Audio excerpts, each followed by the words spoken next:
First Circumnavigation of the World by Magellan Elcano.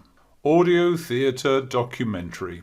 Directed by Maria Graziani and based on text from the Spanish play The Odyssey of Magellan Elcano. Written by Ana Graziani, Javier Berger, Borja de Diego, José Luis de Blas, Alfonso Zurro and Paco Gomez. Translated into English by Jane Matheson from Open University, UK. Performed by Aidan Huxford as the chronicler Pigafetta and narrator, Timothy Bedford as Magellan, Sam Anderton as Elcano and other characters, Alex Dennett, Guy Hamilton, David Blackwell, Roy Nassari.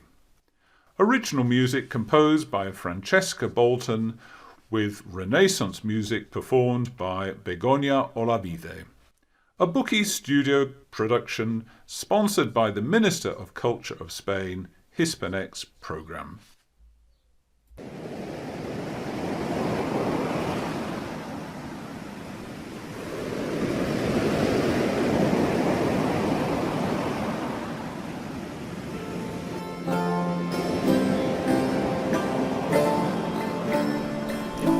Once upon a time there was a Portuguese navigator with original ideas about the world and travels across its oceans. His name was Ferdinand Magellan, and I am the one who will tell you this story. My name is Pigafetta, and I am the chronicler who accompanied Magellan's expedition on its voyage around the world. Thank God I was able to return alive, along with the few who survived.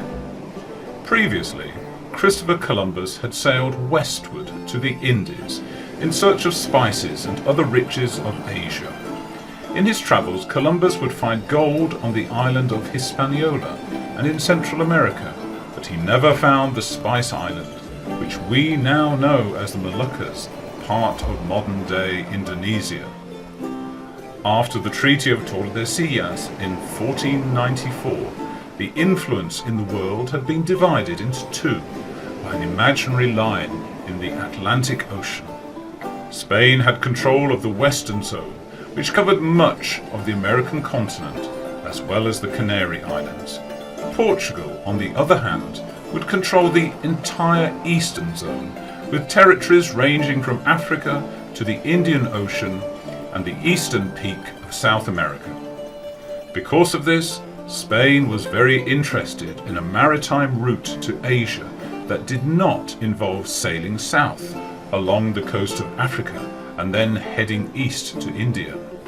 The land route from the Atlantic to the Pacific was already known in 1519 because in 1513 the Spanish conqueror Vasco Núñez de Balboa had sighted the Pacific Ocean, which he called the Southern Sea, with a land crossing through Central America. But Ferdinand Magellan believed in the possibility of reaching the Spice Islands by sailing westward, without the need to sail his ships eastward along the entire western coast of Africa and then return to Spain. And since his country showed no interest in his ambitions, he settled in Seville, seeking the protection of the Spanish court. And so it was that in February of 1518, he managed to be received by King Charles I.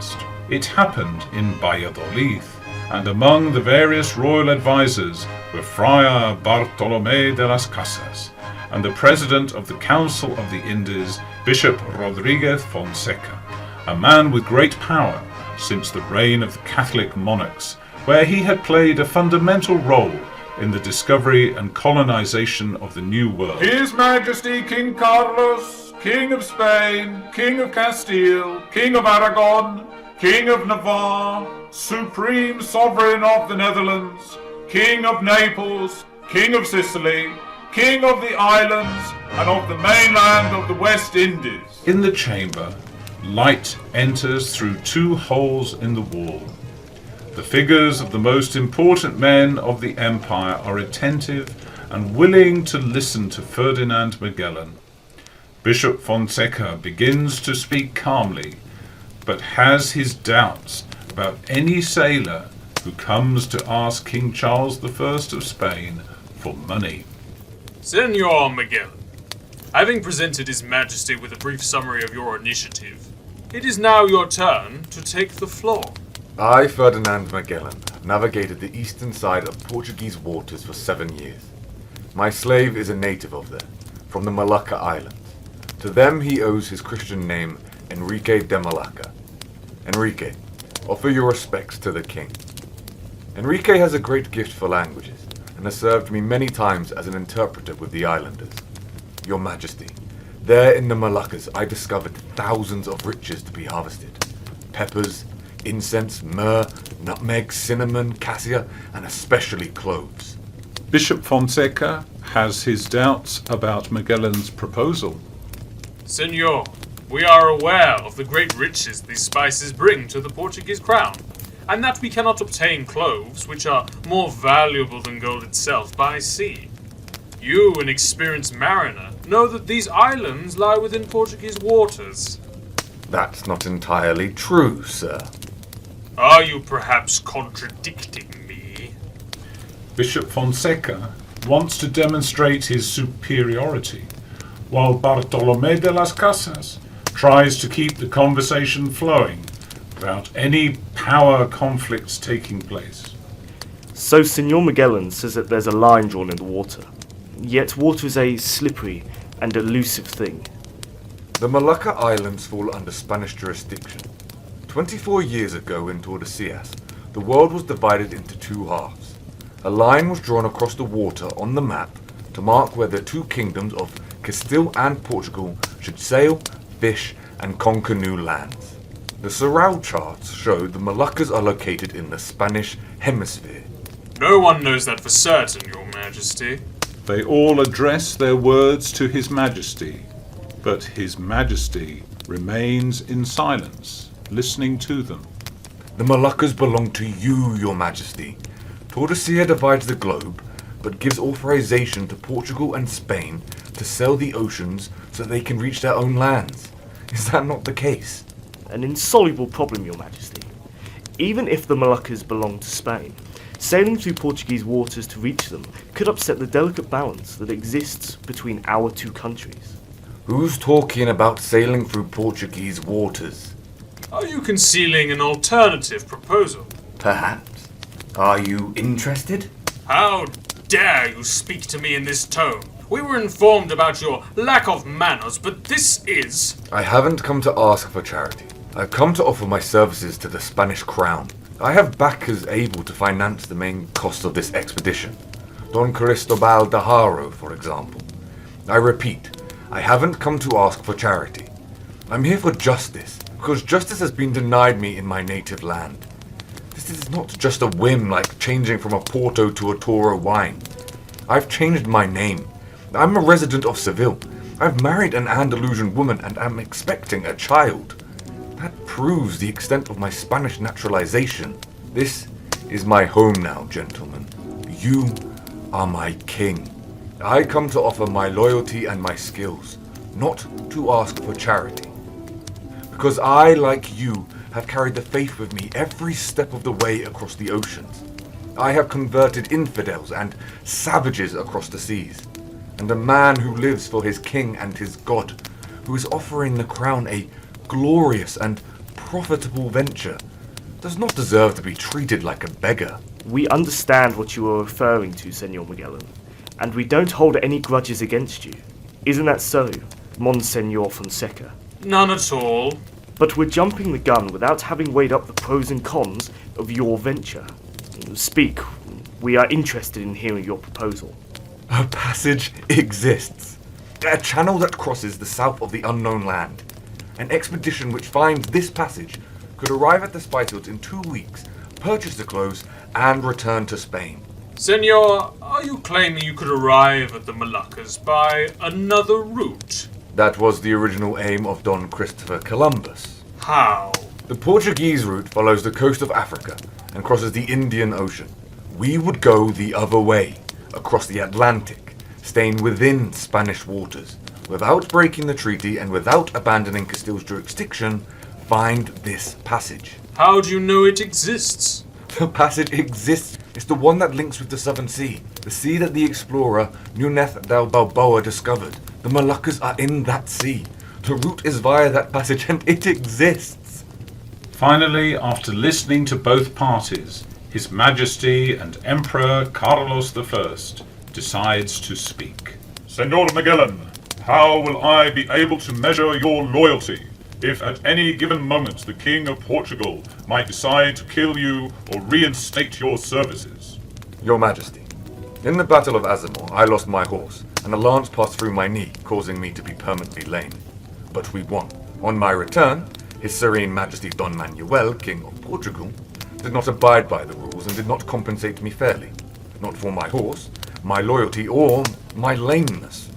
And to add insult to injury, has several times scorned my mission to reach the Molucca Islands by a different route. If your highness would allow me, my judgment has taught me that worth goes hand in hand with reward.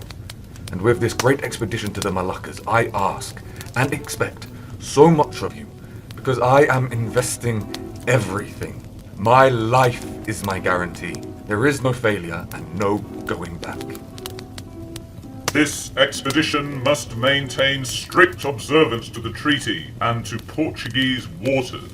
It shall be so, Your Majesty. You will sail under the Castilian flag, and I will sign the relevant documents. I name you Admiral of the fleet, which shall comprise 5 ships. My Lord Majesty, I will always sail towards the west. I'll conquer new lands for the crown. I will open new trade routes for any spices, perfumes, and precious gemstones which we might find on the expedition. May God go with you, guide you, and help you return with those 5 ships laden with merchandise. Long live King Carlos! And immediately in Seville, the preparations for the voyage began. Life on ships in the 16th century was very harsh and extreme. Most of the men on the crew were rowers and lived in a confined space on the ship's deck. Ship's biscuit was the main food, which was occasionally accompanied by a stew of chickpeas or beans or a rice dish. Wine was a highly valued commodity, and each sailor received a ration of 1 litre. Its scarcity or absence could cause serious problems, and getting drunk was frowned upon. During our leisure time, we entertained ourselves by playing cards or dice. Some sang ballads, danced, and organised animal races. We had 3 cows, pigs, and chickens on each ship. Space was very limited, and privacy did not exist. There was only 1 deck and 2 chambers.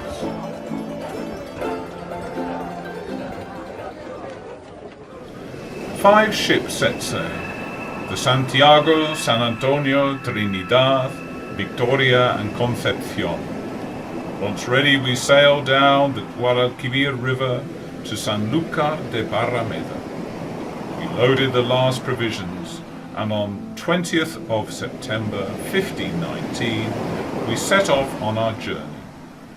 The crew consisted of 247 men. Most were Spaniards, but there were also a good number of Italians, Portuguese, French, Germans, Venetians, Irish, and Dutch. We made our first stop in the Canary Islands after 6 days, and then we continued southward in line with the African coast.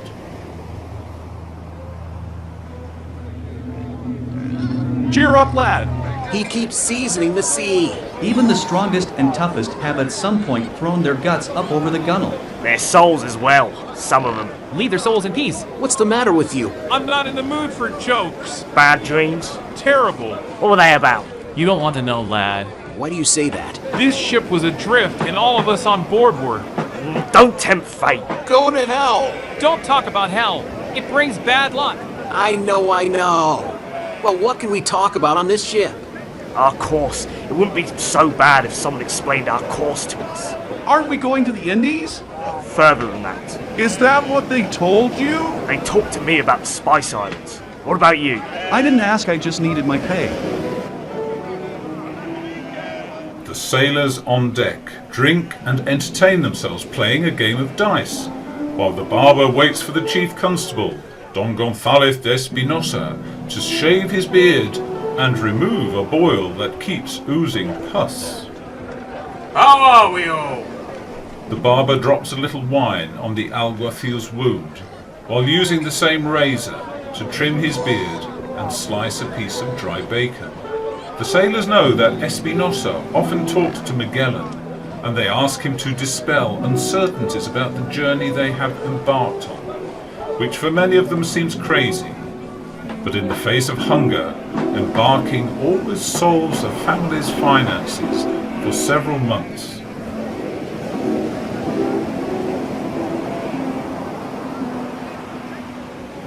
What does the captain say?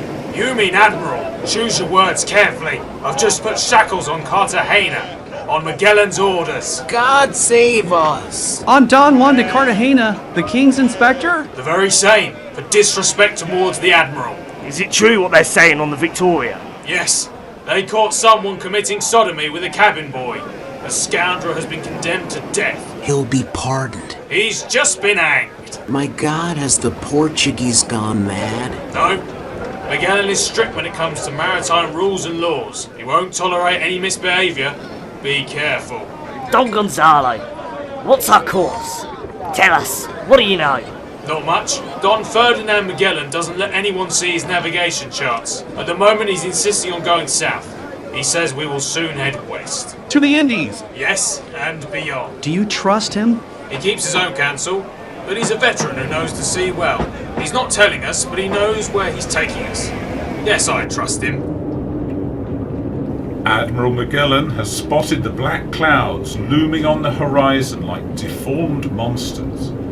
The smell of salt is felt and sticks to the skin because the waves jump over our heads. Magellan alerts his sailors.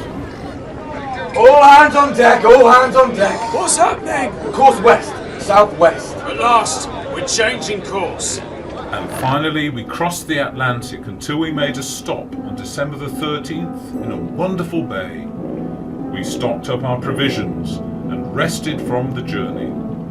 The men eagerly sought out some native women. Almost all of them slept with the sailors in exchange for some hairpins, cotton turbans, and mirrors no bigger than a nut. 15 days later, on December the 27th, we continued our journey south.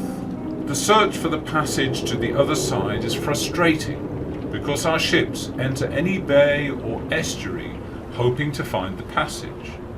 Time and again, always without success. Finally, we ventured into the delta of the River Plate. We explored it thoroughly, but we still did not find any passage. On February the 6th, we returned to the sea. From there on, everything is unknown lands. The unknown. And the crew begins to distrust the Admiral. Perhaps Magellan is wrong, and that passage does not exist. Captain who doesn't speak is not good news. He's not the first. No, he isn't, but he's the first Portuguese I've had giving me orders. What kind of guarantee is he offering us if he won't share his plans with his men? He dared arrest the King's inspector. Who can we trust? His Majesty's commands. The King is above everyone. And Magellan, who's a good sailor, like all the Portuguese. I find it hard to trust the Portuguese. Who then? God and Our Lady Victoria. You said it. We set sail with the sails taut, swaying in the wind that has started to blow strongly. The waves once again invade the deck with a thunderous noise. We can't see the other four ships because the rough sea prevents us. We sail in darkness while the sky has turned completely black, illuminated only by lightning, which seconds later turns into thunder, like howls of sea wolves. Magellan becomes desperate because he feels that his dream is sinking under the huge waves that lash his ships. His dream can sink into the depths of the water, which floods the ship's deck. Everyone, to the rigging! A strong storm is coming. Helmsman, hold your course. I want every sailor at their post. Go, go, go! Helmsman, 2 degrees west, and sail into the wind. Lower the foresail and the mizzen. Man overboard!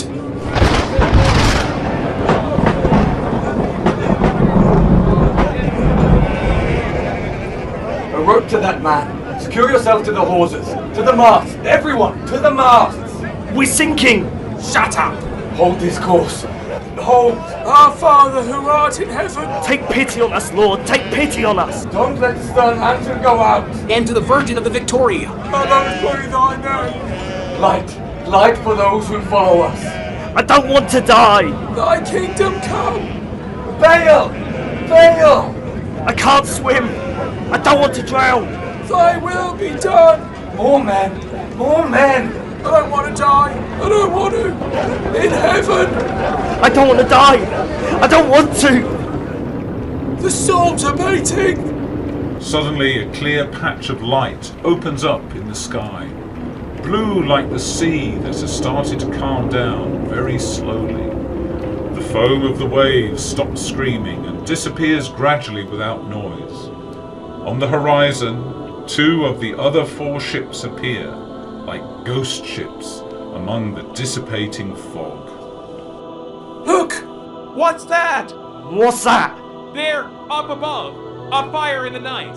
I can see it too. Look! In the other ships as well! That light! St. Elmo! On the main mast of the San Antonio, a divine light with a violet and orange colour has appeared. A continuous flame of fire that emerges from the top of the main mast and rises up to enter the sky as if it were St. Elmo's ladder.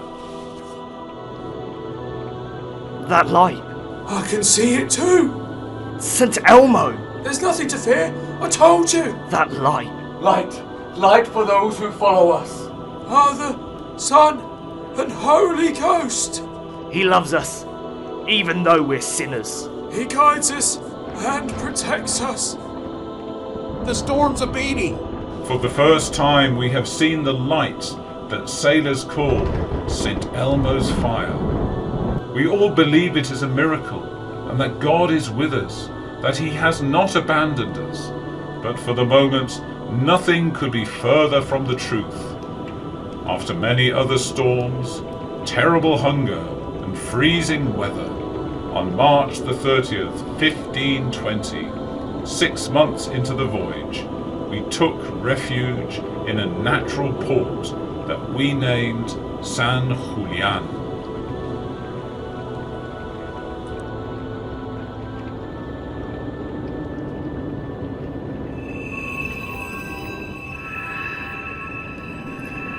The extreme cold of Patagonia, which was 40 degrees below zero, and the scarcity of provisions are digging our grave.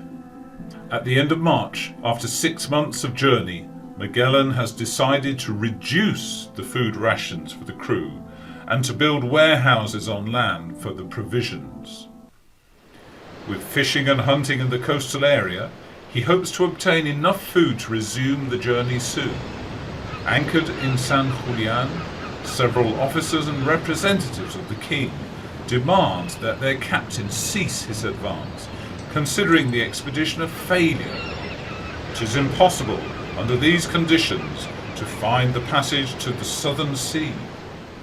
Gaspar de Quesada, captain of the Concepcion, Luis de Mendoza, captain of the Victoria, Antonio de Coca, accountant of the fleet, Juan de Cartagena, the overseer whom the king has placed on the same level of command as Magellan, and Juan Sebastian Elcano, a complete unknown who will take over the captaincy of the San Antonio during the subsequent mutiny, are among this group of opponents. On Palm Sunday, April the 1st, 1520, Magellan invites all the captains, officers and pilots to attend Mass at an improvised altar on land, and then to eat. Only a few attend the liturgical celebration, because the rest of the officers are too busy finalizing a mutiny. The big Portuguese bastard. The crippled son of a bitch born of a pig. The arse-licking idiot. The lunatic is going to lead us to catastrophe. Now he decides we have to stay here for 6 months, waiting for the southern winter to pass. 6 months anchored here until icicles and hunger consume us. He doesn't speak. He doesn't explain anything. We know nothing. There is no passage. There is no other ocean. He doesn't know where we're going. His commands don't make sense. His pride and stubbornness make him dangerous. To the south. Always to the south. We're getting nearer to an icy tomb. We want answers, and all we get are snubs. There's going to be an explosion. It's time to take command. I, Juan de Cartagena, as the King's Inspector, declare it's not senseless but rather an act of justice to rise up against this madman. To save the fleet and return to Spain so that he can be judged there. Those of us who think so are the majority. He's alone. He's mad. It's time the ships rebelled against him. It's time for the loyal subjects, with the King's Inspector, who's the one responsible before our King, to put right his blunders. We're not giving him any more time. Today, the Palm Sunday, Holy Week has begun, which shall be his passion also. Wait! We don't have to crucify him. We'll only use our swords if necessary. First, we'll take the San Antonio. The other ships will fall one after the other. Let's go! Magellan is alone on the beach, covered with an old coat that reaches down to his feet. A goat skin covers his head and almost his entire face. His eyebrows and eyelashes are covered with droplets of ice that shine in a cloudless night. He continues to dream of discovering the passage, finding the other side, another sea, another ocean. Dreamers never stop dreaming, and that illusion of capturing their dreams gives them the necessary courage to think that defeat does not exist. The courage of dreamers is unstoppable. The sky has changed. That star is new. I've never seen it before. So far away and yet so near. There must be a passage that reaches it. Oh, God. Forgive me. But tonight I feel like I can navigate by the stars. This planet is so small. So small.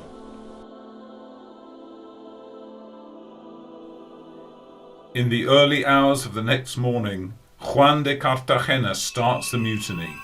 The mutineers take control of 3 of the 5 ships and send a message to Magellan demanding the fulfillment of the king's provisions. Senor Magellan, 3 of the ships have not obeyed the Dawn's commands and have changed location. They have positioned themselves at the bay's exit, blocking it.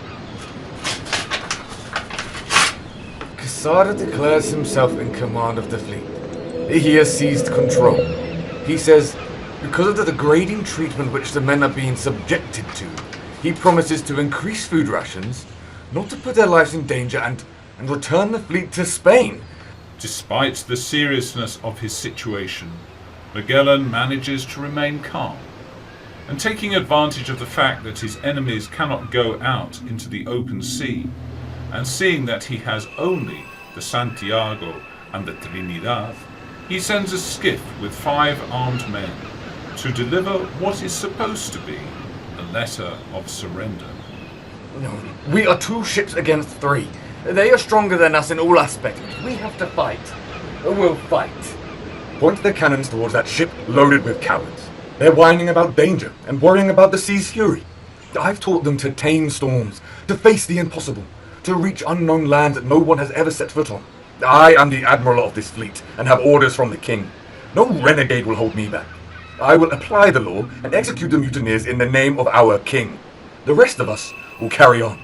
We're going to search for what Columbus attempted, to go round the other side of the world and reach the Indies from the west. The Victoria is anchored in the innermost part of the bay. This gives Magellan a golden opportunity to kill its captain Mendoza, just as he is reading the false surrender letter. The captain of the Concepcion, Gaspar de Quesada, falls into the trap and decides to follow the course of the Victoria, unaware that Captain Mendoza is dead. Too late, he realizes that he is in the middle of a 3-against-2 battle. Quesada advances against the 3 ships loyal to Magellan, anchored downstream, and suddenly receives artillery fire. Magellan leads the attack against the insurgents with determination and audacity. This venture is for heroes. The traitors will take their leave hanging from trees. They don't even have a right to the sea. We will find this passage. We will reclaim the fruits of these lands for Spain. Fire!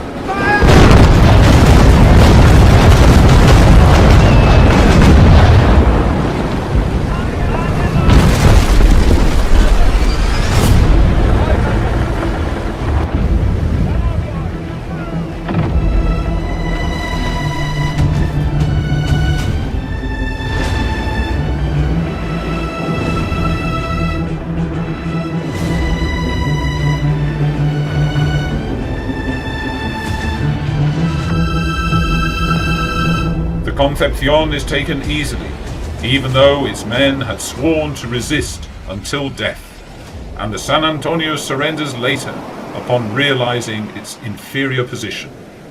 After quelling the mutiny, Magellan's revenge is disproportionate because 40 men are sentenced to death and many of the top commanders are replaced by Portuguese and Magellan's relatives.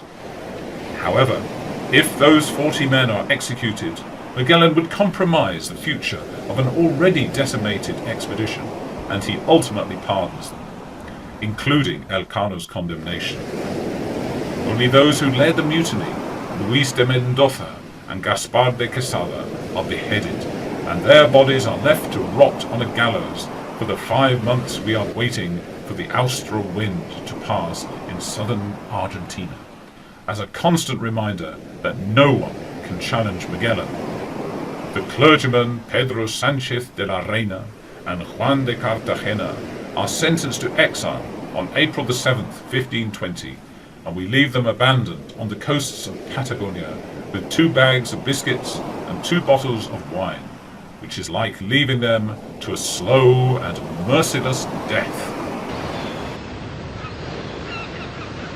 They're going. They're disappearing. Sons of bitches. Bastards, butchers, assassins, dogs! Dogs! Dogs! Drink more wine. Drink. Dogs. Everything'll be fine. Ugh! It's sour! If you mix it with water, it tastes better. Or with ice, as there's no shortage of that. God will provide. I don't think God has this land marked on his map. This land is certainly rich. Yes, in cold rocks and ice. Winter will pass. Of course, 6 months will go by very quickly. They will pass. This place will be our tomb. Magellan has been magnanimous. We could have ended up like them.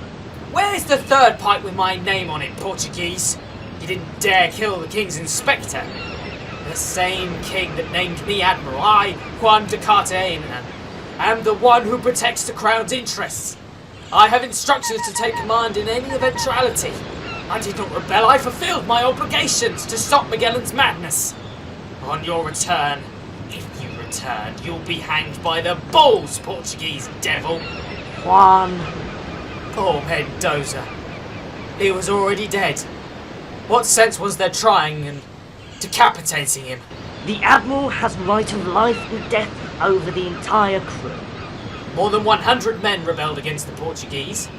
If this is just, why didn't he hang us all, Pedro? Why? How could he have continued on with his madness? With no crew, and without having found this passage, he would have had no option but to swim back to Spain. It was a fair trial, Juan. Oh yes, very fair. And the scribes were already on the beaches. And the witnesses? Very good witnesses. Order the Magellan's men. Very impartial, yes, sir. They followed the same procedures as if they were on a public scribe's office. Pray that you find the passage, Portuguese. And if not, it'll be another Spaniard that separates your head from that hunchback body of yours. And history will remember you as the bastard assassin that led his crew to hell. Juan, we must lay the dead to rest. Yes. Yes. Look. Isn't that one of those birds that can't fly? Ugh. They taste like wet hen. But with more fat. We may even make it yet. Should we go after it? Let's go. We left them there and haven't heard from them since. Despite the bad atmosphere, Magellan decides to stay at the port of San Julian and sends the ship Santiago to continue exploring the dangerous coast in search of the passage, while the other ships wait for its return.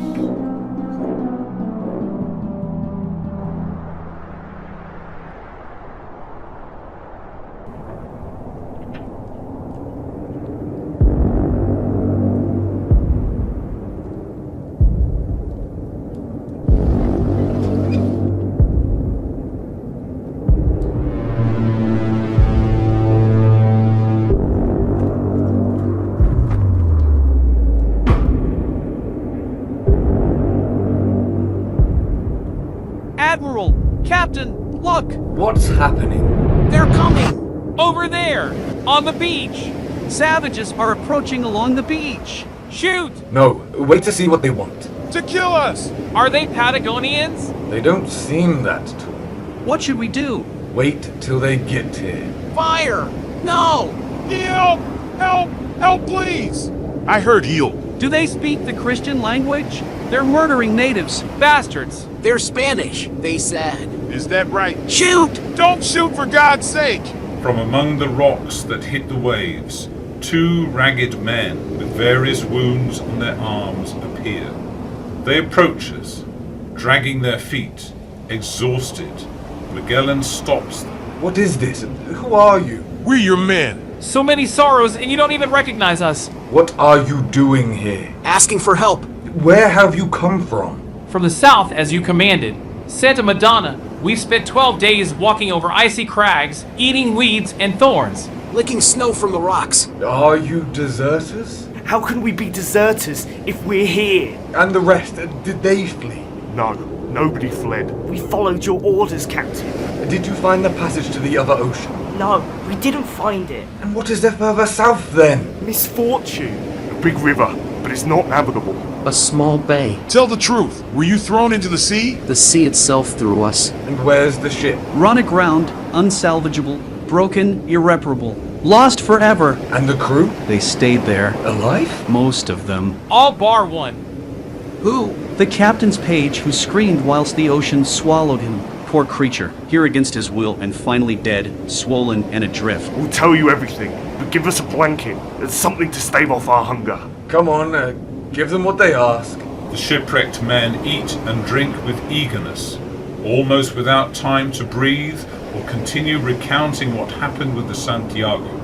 Magellan interrupts them. And Juan Serrano, the captain. The captain stayed on the coast, near the river's outlet. What are they doing on the coast? Collecting everything the Atlantic throws up, everything our ship used to contain, and which is now a mermaid's dwelling. Don't talk rubbish. It started with the battle between Aeolus and Neptune.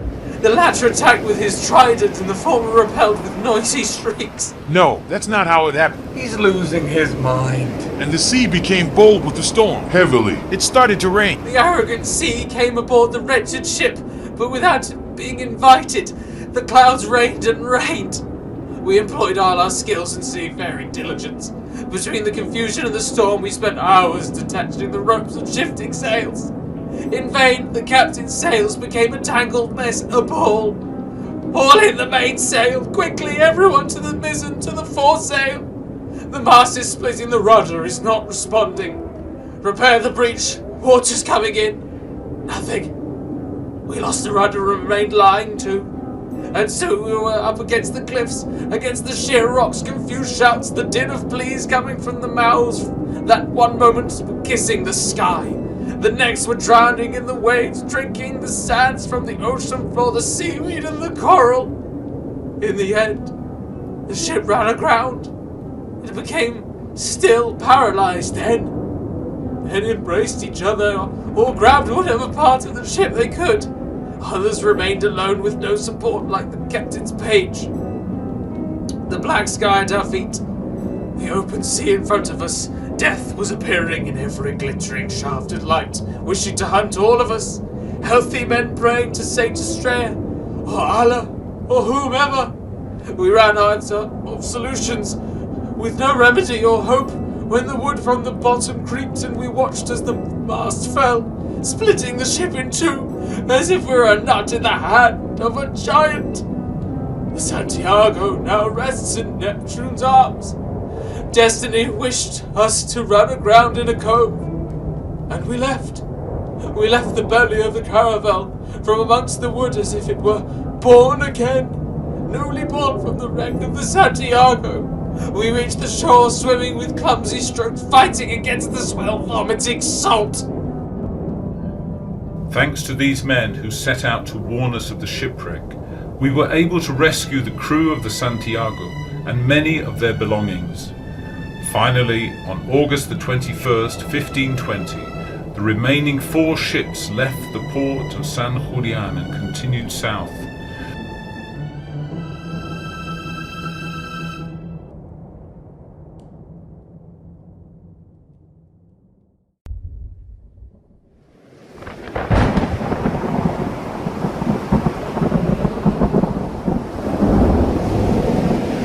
Throughout September, we endured terrible storms.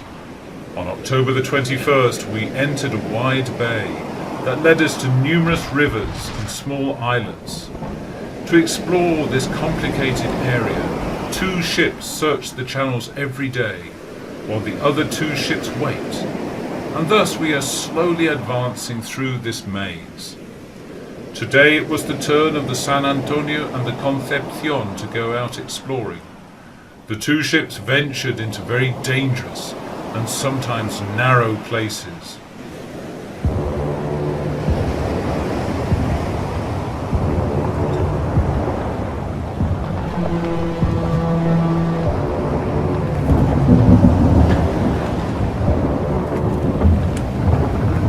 After a few days, Magellan is nervous. The ships should have returned by now, and he aims his telescope at the horizon when he sees one of the 2 ships that departed approaching. Magellan diverts the telescope, trying to spot the second ship, but on the horizon only the main mast and sails of a single vessel can be seen, the Concepcion. What the devil has happened? Where is the San Antonio? Magellan asks Juan Serrano, captain of the Concepcion. We haven't had news of her since we entered the channel. I believe she's lost. How's that possible? She left immediately. Full sail ahead. Explain yourself. She was sailing as if her sails were blown by the devil himself. We lost her straight away.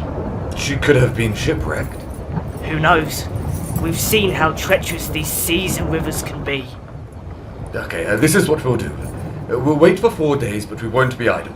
Firstly, the Victoria will return to the mouth of this strait, and if she doesn't find the San Antonio, we'll follow the procedures that have been set down in the rules. Secondly, we'll fly a flag in a high place. At its foot, we'll leave a container with a letter in it, which will indicate the route to follow in order to meet up with the fleet.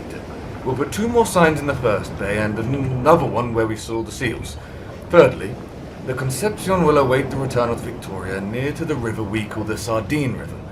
While she waits for her, she'll leave a large cross planted on a small island, and finally, 4 men in a skiff will explore this channel to see where it takes us.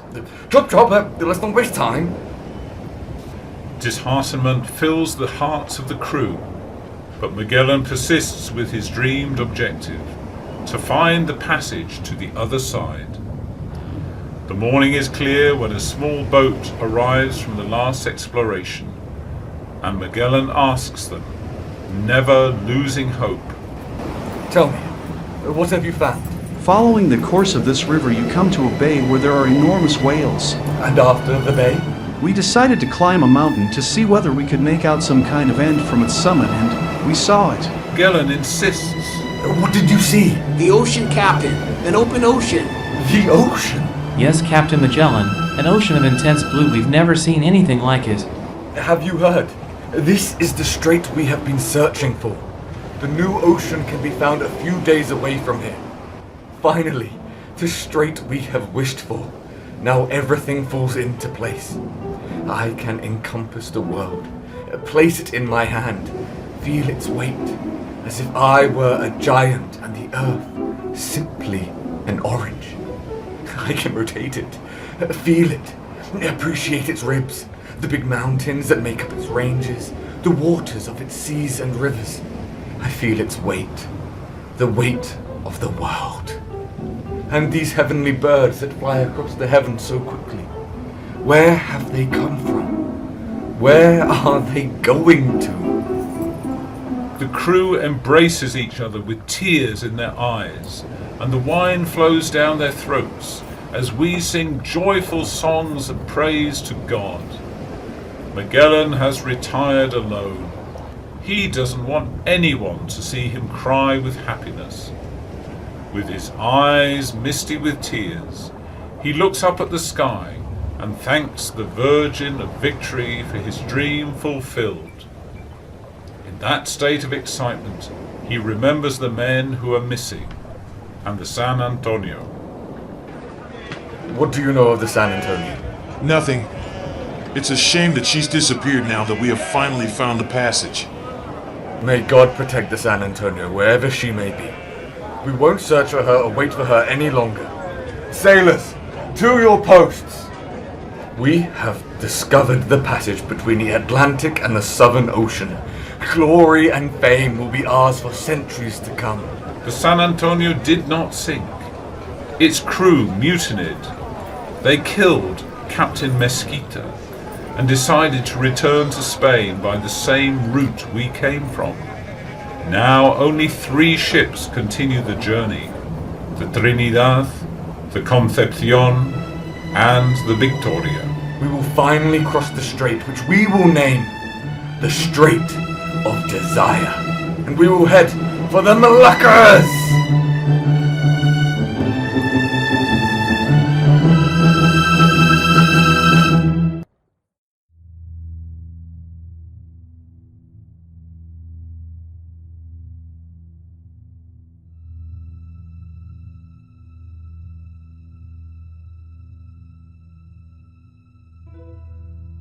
We took 39 days to cross the strait, 305 miles, about 565 kilometers.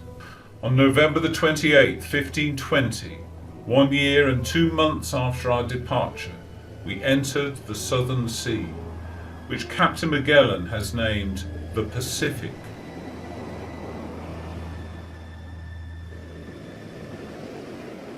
Because it is a sea of immense blue, serene light, and infinite calm. It is much larger than Magellan imagined. And so the days and nights pass, and the horizon is always the same: blue water, sunshine, and then moonlight, and again, and then again. A calm sea and infinite peace. We do not sight any coast, only calm water, and yet more water. The heat is oppressive, and the provisions have run out. One of the sailors is eating dust with sawdust and drinking his own urine while talking to himself like a madman. We are all going crazy. Almost 4 months. More than 14 weeks. 110 days and nights here on this never-ending blue quicksilver. The maps were wrong. This ocean is much bigger than what anyone ever calculated. That man doesn't know what he's saying. He can't fool me anymore. Because this ocean, which is so like the sky, is in truth a limbo. An eternal place, macabre in its sameness and much crueler than hell, because there's nothing closer to absolute death than that which doesn't change. Always the same. The ships, the faces, the sails, the masts, everything is taking on a ghostly appearance. 3 phantom ships sailing in an eternal limbo. It's quite possible that we no longer exist, that we've already died. Counting all 3 ships, there are more than 40 ill. 19 men have already died, including me. That makes 20. And this accursed illness keeps on torturing us, killing us one after the other. Gums swell till they become poisoned, teeth become loose like cherries, the palate becomes deformed, and the pain tightens the senses to take us to our deaths.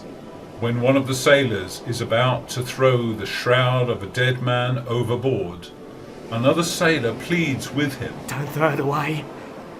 Please. Please wait. If you give me a piece, no one will know. Only a piece. A foot. Just a foot. I beg you, either one. Left or right, it's only a foot. And why do you want his foot? The fish will eat it just the same. Piece of miserable vermin! The devil himself speaks through your mouth, miserable heretic! How dare you! No! No, it's not for me, I swear! How could you think that? Do you think I'm a monster? No. No, it's not for me. It's for her. All right. I caught her this morning. But look at her. She's skin and bones, poor thing. Famished.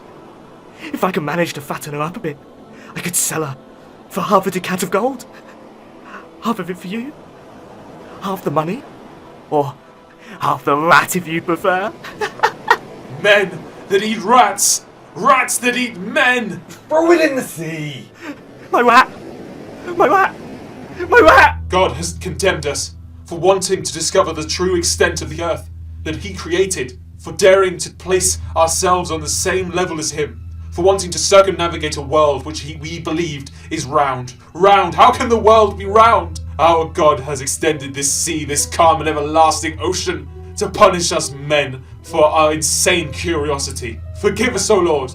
Forgive us for not accepting our smallness, for not accepting our lot. Forgive us. There's no food left, no water left, and our skin is burning under this unending sun. Men are dying, and Magellan prays to God for us to sight land. The maps were wrong. This ocean is much bigger than what anyone ever calculated. Magellan raises his telescope once more, and suddenly someone shouts, Land!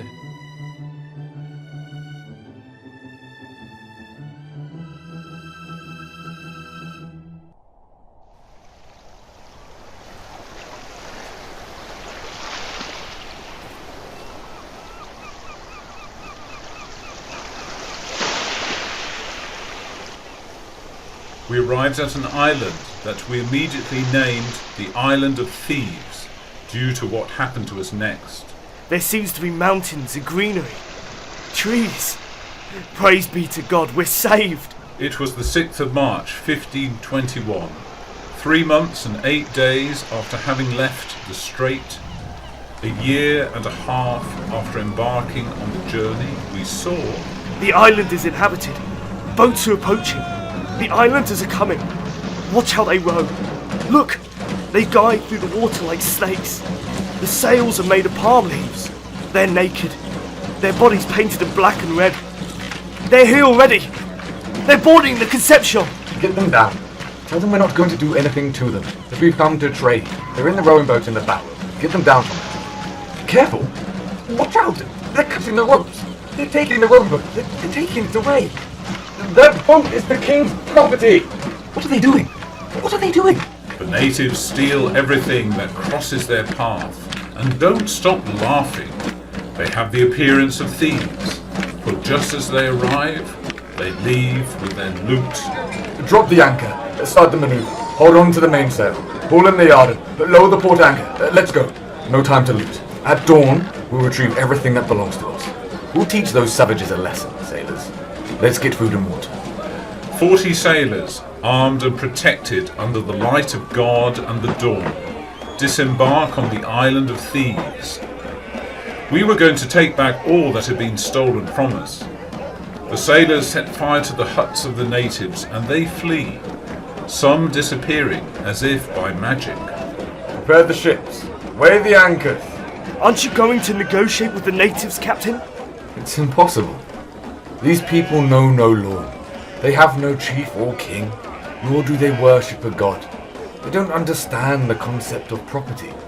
In their minds, it could be that they weren't stealing, but simply taking what they needed. All hands on deck. Let's return to sea. We have loaded the ships. We can now eat and drink fresh water. The Moluccas are getting closer and closer. After 7 days, we came across a group of islands, and Magellan ordered the sick men to disembark to recover. Here, the natives seemed friendly, and we noticed they had gold.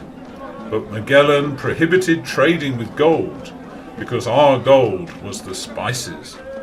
After some time, we learned their customs and how to coexist with them. We went from island to island, negotiating on behalf of the king and baptizing in the name of Christ. Hundreds of small islands can be seen on the horizon. In some, we anchor and establish relationships with the natives. Magellan calls them the Islands of the West, although a few years later they will be renamed the Philippines in honor of the Prince of Asturias, Felipe, the son of Carlos I.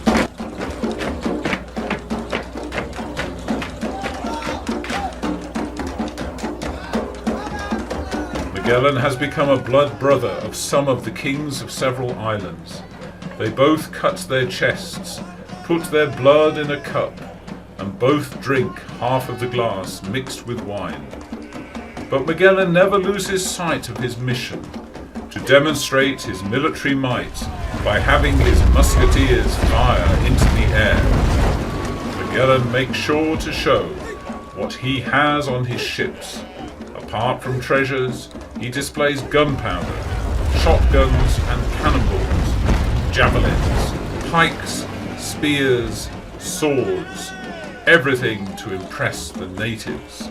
After a month, we arrived at a wonderful island called Cebu, where destiny was waiting for us. Magellan sends his servant Enrique and a small boat to pay their respects to the king of the island, Humabon. Enrique is a dark-skinned convert to Christianity with sunken eyes. Have a skiff land with my servant Enrique and present my respects to the king.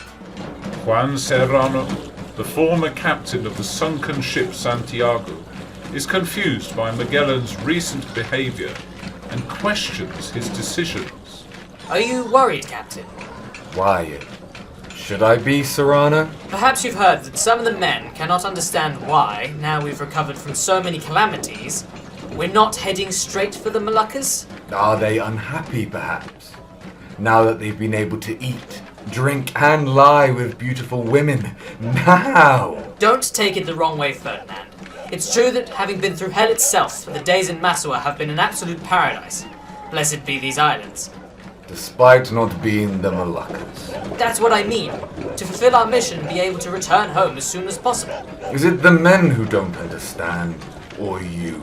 Faced with Magellan's stubbornness, Juan Serrano withdraws and leaves him talking to himself. As he walks away, he thinks that Magellan may be losing his mind.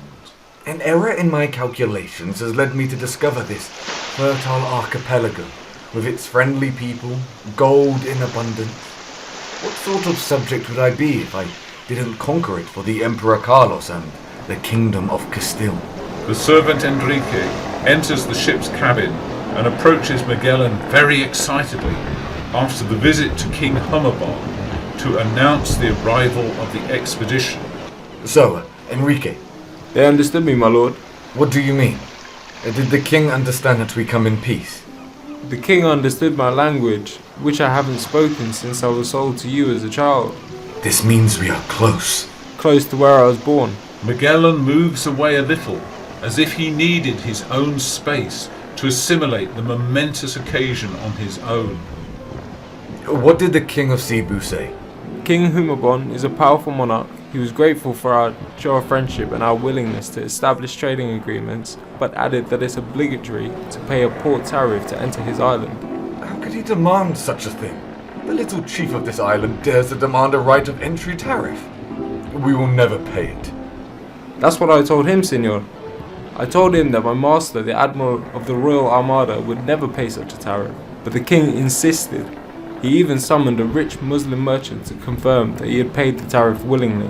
Where was this merchant from? From Siam, my lord. Siam? Magellan draws away from the others in a mood both anxious and eager, like a person mulling over higher thoughts. Then he goes up to the deck and looks for Juan Serrano, who is with the other sailors, and tells them what has happened with the king of Cebu. The others observe the admiral without understanding his mood. And what happened to the Moor? When he saw our ships with their St. James's crosses, his expression changed. He then told the king that he should proceed with caution, that it would not be wise to confront the devastating cannons of the powerful white men. He was so convincing that King Humabon withdrew the port tariff and is now waiting to receive you in the manner you deserve, and to offer you a succulent meal served on its best Chinese porcelain. Everyone waits for Magellan's response, who only manages to say, Chinese porcelain? What's the matter, Ferdinand? Haven't you heard the good news? The good news? The good news, yes, because that's what it is. By all the saints in heaven, do you not realize? Years ago, Enrique was sold to me in the Moluccas. He travelled with me to the west, to Europe. Years later, I undertook command of this voyage, to the west, always to the west, and we arrived at these islands where they understand his language. Praised be the Lord. And this merchant, a merchant from Siam, recognizes our flag. What he doesn't know is that we haven't arrived here from the west, but from the other side. And Chinese porcelain. Chinese! Have you realized yet? For the first time in history, the two extremes are joined. The circle is closed. We can now finally demonstrate what the sages claimed. The earth is round. And Columbus's dream to reach the Indies from the west is fulfilled. The earth is round.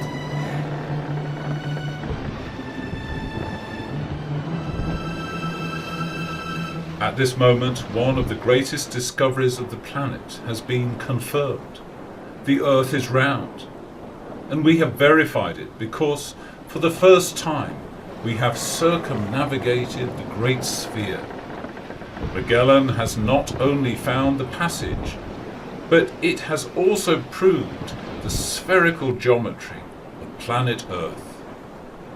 The joy of the accomplished goal of the old dreamer Magellan leads him to feel like a hero, almost a demigod. Juan Serrano sees in the eyes of his admiral the pride that victory brings. So what are we waiting for, Admiral? Let's leave immediately for the nearby Moluccas, load our ship up with spices, and return home to declare this great discovery to the world. No. Why not? We'll stay here long enough to set up business deals with the King of Cebu. Because I don't only want to conquer these lands for my king, I also want to conquer their souls for God. Prepare the reception and gifts for King Humabon. You've achieved it all, Ferdinand. You found the passage between the two oceans and reached the far end of the earth. You won these new and rich islands for the crown of Castile and for God, innumerable infidel souls.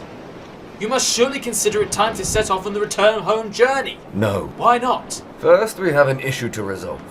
King Humabon is in serious dispute with the chief of the island of Mactan. I have promised him, by way of gratitude, to teach his enemy a military lesson, which will serve as an example to the other nearby chiefs. We will attack his little island. Dear Ferdinand, You're the most expert, the most educated, the best navigator I've ever known, but with all due respect, a warrior? When we return, you will be the most powerful man in the world. Why do we need to embark on such an unnecessary battle? Battle? Don't make me laugh, Serrano.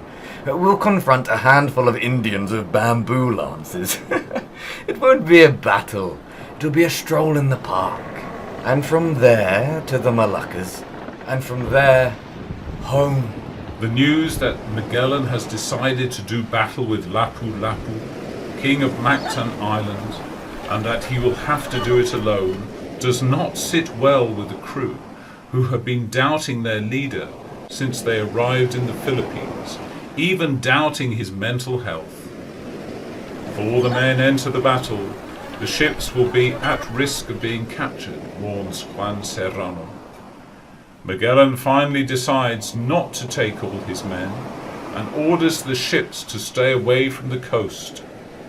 Magellan is convinced that he will win, and this time not only because of his superior weaponry, but because he truly believes that God is on his side.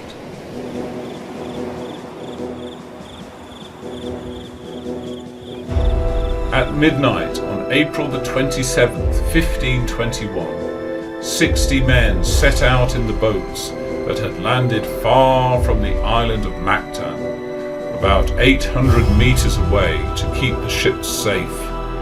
11 men stay on the ships to protect them, while only 49 soldiers go to do battle against the more than 1,500 Mactanese of Lapu Lapu.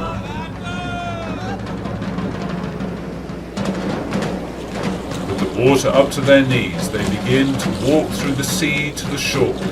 As they approach, they see how the Mactanese send 3 divisions, one for each side, and another frontal one.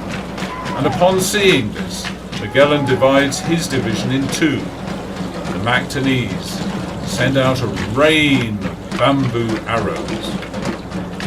Magellan's men with heavy armor manage to reach the mainland and find a semi-empty village.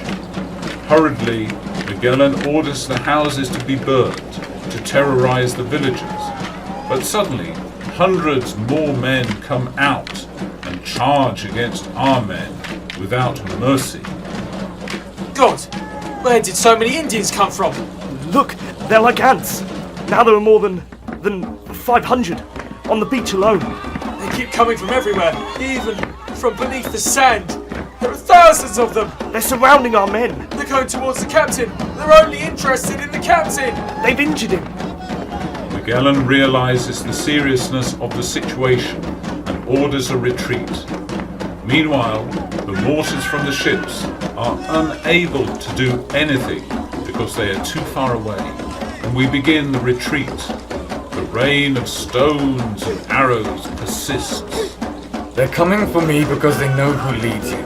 Retreat now. Protect yourselves. Take cover. For Christ and the King of Castile, I will hold them back.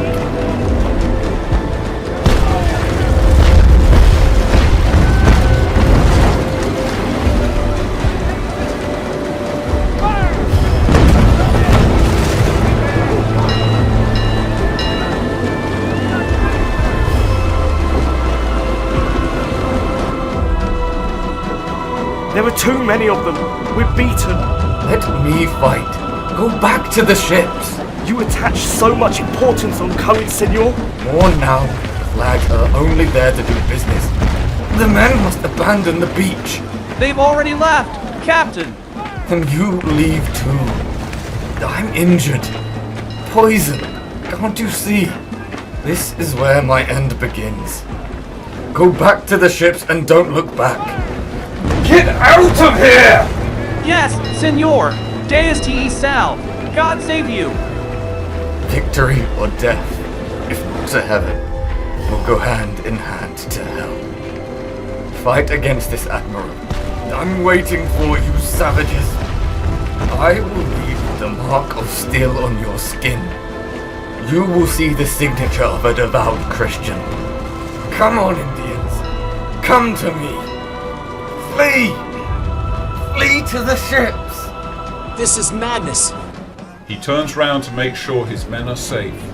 The natives know that Magellan is the leader, and they keep coming after him, using everything they can find. One native manages to stick a bamboo spear in his face, but Magellan defends himself and quickly kills him with his own spear, which he leaves stuck in the native's body.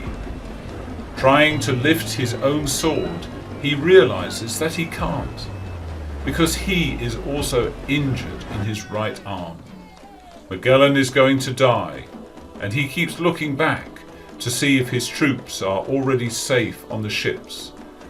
The Captain General is left alone among dozens of natives who are savagely attacking his body, but he keeps fighting to the death to allow his troops enough time to reach the ships and be saved.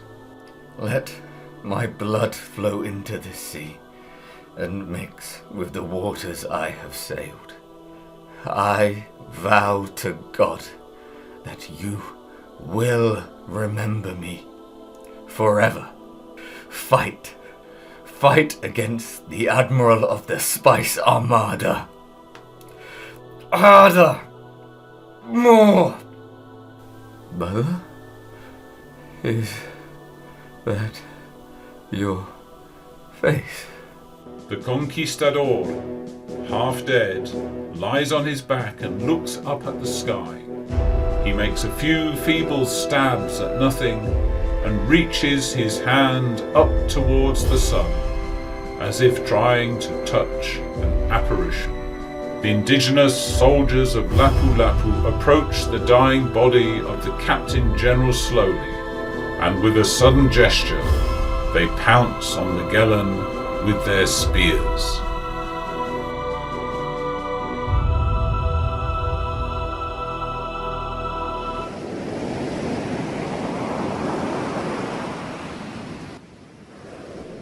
Two Captains General are chosen, not one.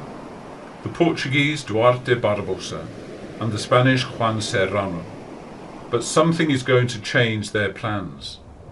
After Magellan's death, his servant, the native Enrique, is treated by Barbosa as a miserable slave and does not proceed to give him the freedom that his previous master had promised him when he died. Enrique burns with anger and goes to visit King Cebu and betrays the new captains.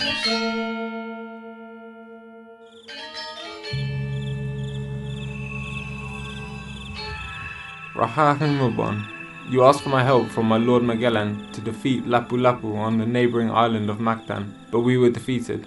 Lapu-Lapu has defeated the almighty Christian God. Do you know what that means? Now Lapu-Lapu, emboldened by his victory, will not stop until he destroys Cebu and your entire tribe. The Spaniards will leave with their ships, leaving your worst enemy 10 times stronger than before. On the beach of Mactan, you have witnessed that the Spanish are not invincible, nor does their God protect them. A victory against Barbosa will hold back Lapu-Lapu and raise the admiration of your people for you. I will bring him to your table from abroad, offer him a great banquet. The two new captains, along with their most important men, attend the pig blessing ceremony invited by King Cebu.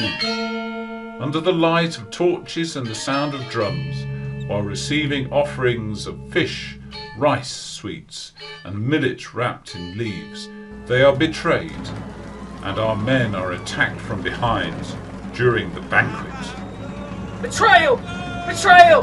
Raise anchor! Unfurl sails! They're coming from the port side! Fire! Fire! So they don't come near! They have killed everyone!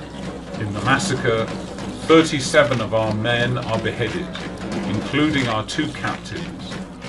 Juan Carvalho, a haughty man with great support from many of the sailors, proclaims himself the new Admiral General. Upon his first decision, Carvalho is hesitant. There aren't enough of us to cruise 3 ships. We'll burn one of the ships. The one that's in the worst shape. Who said that? Me. Elcano. It's what Hernan Cortez did. Our reasons for doing so are just as important as his were. And which ship is in the worst condition? The Concepcion will take from her everything that's of value and of use. Espinosa will captain the Trinidad, and Elcano the Victoria. The Spice Islands are close. Let's get this over with. In brief, we will return and we will make history.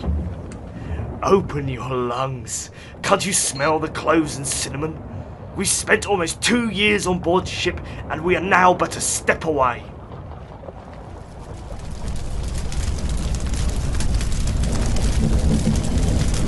The ashes of the Concepcion fly in the air, and all the sailors bid a sad farewell to her, watching as the flames destroy the ship that carried us for more than 2 years. Meanwhile, the San Antonio with its crew has returned to the Spanish shores, spreading the word that Magellan is not leading the expedition well, and his honor is in tatters. Let's head north then. Further north. Are you sure, Captain Cavallo? Well, I'm not sure. Maybe we should turn to the northwest, according to these maps. Are those the Moluccas, Captain? No, those are Panalongan Islands. There's no sign of the Spice Islands. But take as much as you can, and let's continue our journey. Where are we going? Elcano asks the question. Carvalho sets the course, zigzagging like a snake, slithering. I said, further north. Can't you hear me? Another deserted island. Where are we heading? They're enemies. Attack. But where are the Moluccas? How long have we been sailing aimlessly? We steal everything we can find. If we find it, it's ours. Animals, women, gold, everything is ours. Elcano is a great sailor, and he can't stand Carvalho's navigation mistakes or his ethics as a sailor. How many months have we been doing this? Will we become pirates? Cavallo must be stopped. I don't care who's in command. And no more admirals, each ship with its own captain. I just want to live. Gonzalo de Espinosa volunteers to captain the Trinidad, and Elcano takes charge of the Victoria. Carvalho will be thrown overboard if he does not voluntarily relinquish his position as admiral, and he finally decides to surrender. No, I don't want to die! I don't want to die! Elcano gives his first orders to the crew. A dramatic storm once again endangers the voyage towards the Moluccas, the Spice Islands. We could get trapped in this labyrinth of islands. If we go to the Moluccas, we have to return the way we came. We must go back. Let's go! We have to take advantage of the wind's push.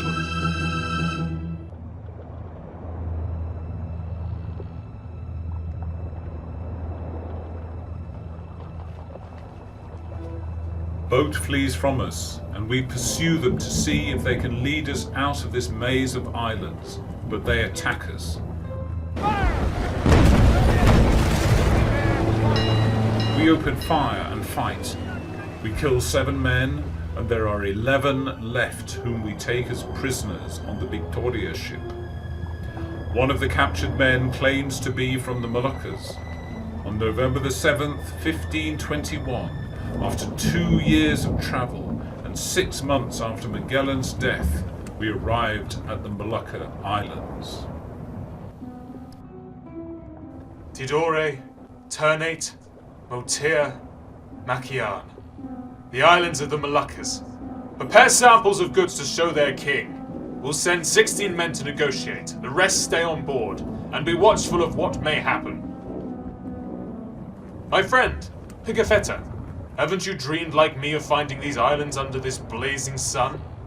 I dreamt of them better under the moonlight, Sebastian, and so did our Admiral Magellan. But too many deaths for a dry flower that only grows in this land. What do you think of the spice that is worth more than gold? Too many misfortunes for a kingdom's gain. Well, don't hesitate, my friend. We'll load as many kilos of spices as the ship can bear.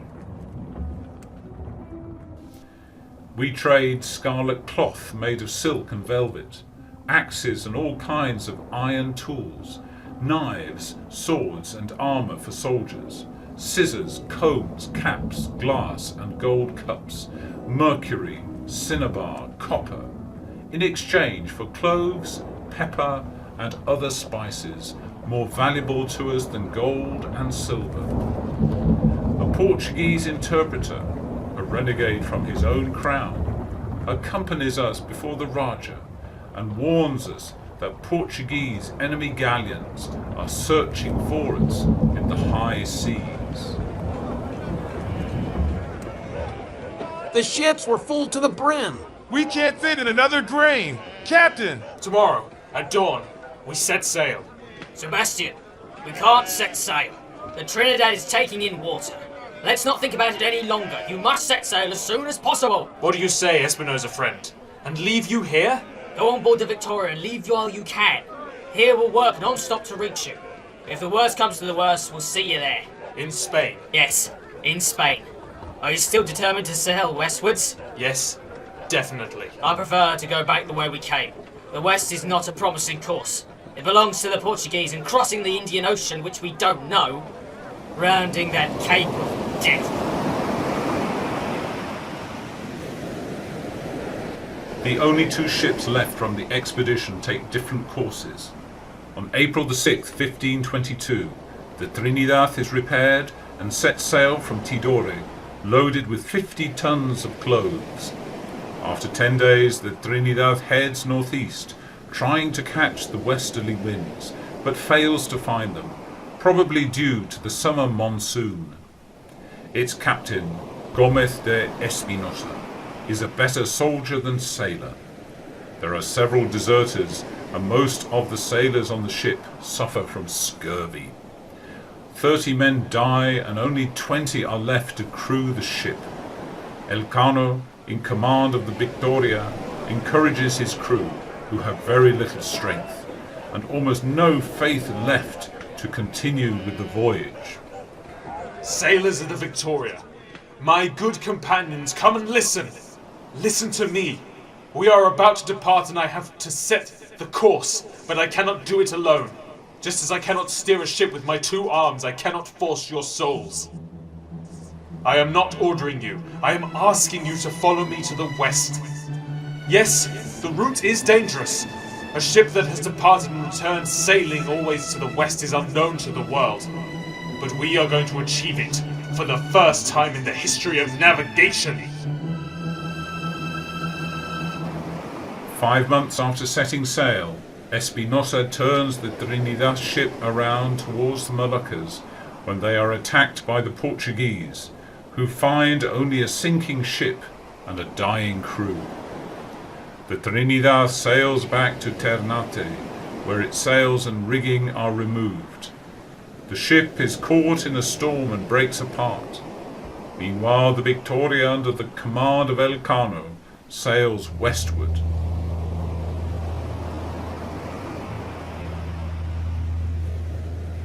How many of us are left? 22, Captain. Where are we going? To Spain. You said it. And which Spanish lands are closest? The Canaries. Juan Sebastian Elcano persists in continuing the feat started by Magellan, to circumnavigate the world, always sailing westward with the ship Victoria that fights against the waves like an invincible wooden hero. I also hang on alongside a crew that has lost faith in being able to return home alive. Finally, we rounded the Cape of Good Hope, and for 3 months we sailed across the Indian Ocean, following the African coast, always in danger of encountering enemy Portuguese ships. Trust me. Haven't we survived apocalyptic storms? If the Portuguese pursue us, they will capture us within a few days. That is why we are not following the obvious course. Trust me. We'll take advantage of the winds. We will leave the Canaries far behind. Ration the food and drink. We'll have to keep bailing out water. There are no provisions left, and barely any water. Suddenly we see again the St. Elmo's fire that shines in the sky after another great storm, like many others that we have felt in our bodies, with giant waves over our heads that have made us lose faith in life. The light on the main mast of the Victoria makes me think that we are ascending to heaven, that we are dying at sea.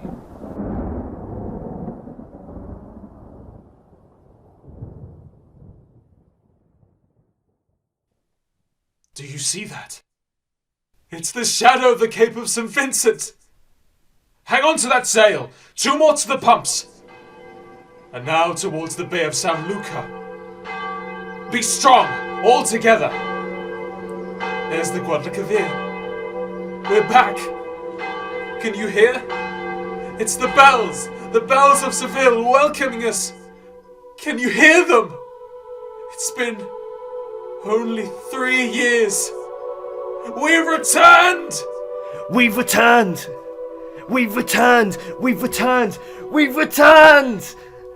On September the 6th, 1522, the Victoria ship, captained by Elcano, arrived at the port of Sanlúcar de Barrameda in Spain.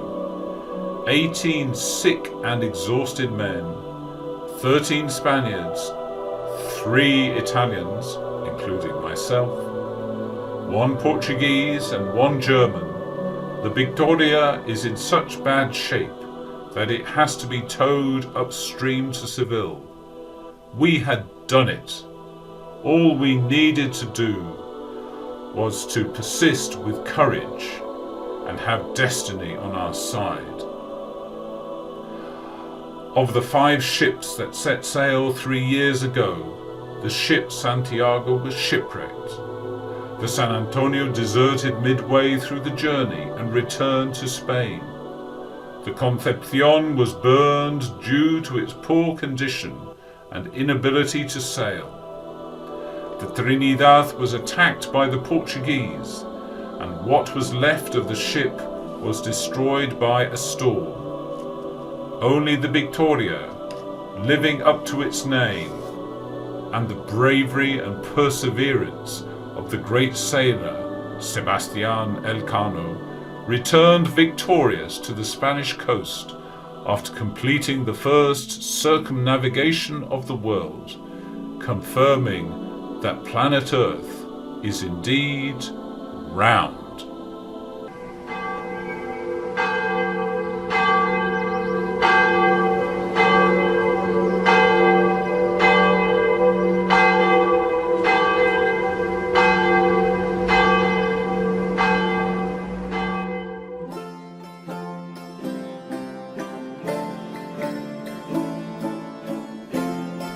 First Circumnavigation of the World by Magellan Elcano.